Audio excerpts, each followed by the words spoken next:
What's up, guys? It's MB Boxing, and I just finished up watching Roger Gutierrez versus Rene Alvarado 3, and this was a 12-rounder for the WBA Super Featherweight World Championship, and this fight was Saturday, August 14th, from the Ford Center at the Star in Frisco, Texas, and this fight was broadcasted on DAZN, and in this fight, Roger Gutierrez was able to get a unanimous decision victory over Rene Alvarado to defend his title for the first time and to win a second straight time over Rene Alvarado.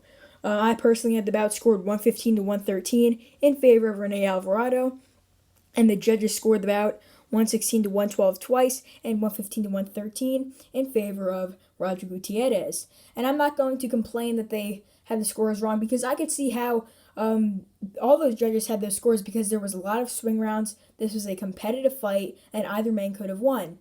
I would have preferred maybe a split or majority or something like that, but the scorecards weren't terrible.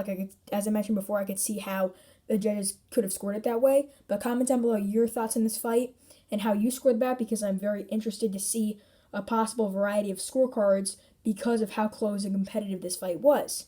And just to break it down, early on, I thought Rene Alvarado looked great. He was landing some overhand rights, getting on the inside, and really making Roger Gutierrez look confused and unorthodox. And he was really landing some great shots on the chin. And even in that, I believe the fifth round, Roger Gutierrez got hit with a beautiful overhand right to the chin that did back him up. He didn't really get wobbled, but it just backed him up, and it was a great shot, might I mention. But as the fight went on, I thought Roger Gutierrez took control. He was really dictating the pace, laying shots of his own on the inside.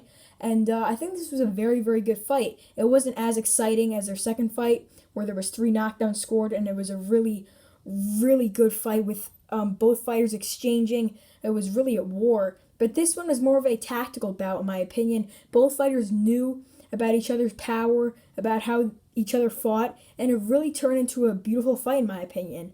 Many people might say this was not as exciting, obviously, but still, it was a very, very technical bout.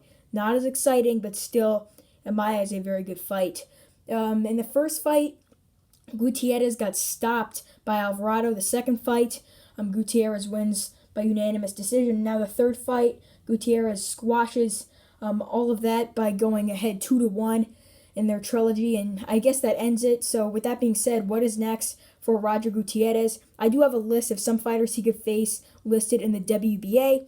I mean, I put Gervonta Davis on there just because he is the super champion at super featherweight, but I don't really see that happening.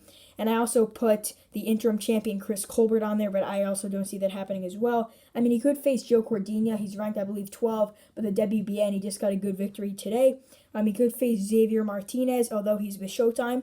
And he also could face Yuriorkis Gamboa. And I could definitely see that fight happening, considering that Gamboa has shown to be able to fight on the zone cards, especially in his last fight against Devin Haney. And I also put the WBA gold champion Mark Urbanov, although I don't really see him coming over to the U.S. on a gold and white card.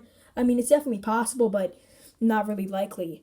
With that being said, what is next now for Rene Alvarado? I believe this is his 10th defeat. Still put up a great effort. He's definitely, in my opinion, still top 15 in the division, if not top 10. He's a great fighter.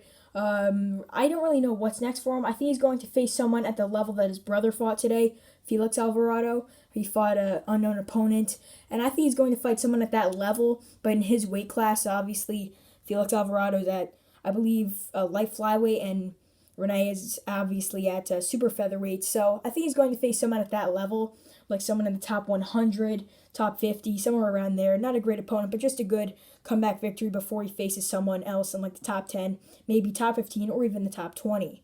So overall, Roger Gutierrez defeats Rene Alvarado by unanimous decision to successfully defend his WBA Super Featherweight World title for the first time. And yeah, that's really it. I'm MB Boxing. Thanks for watching, and I'll see you guys later.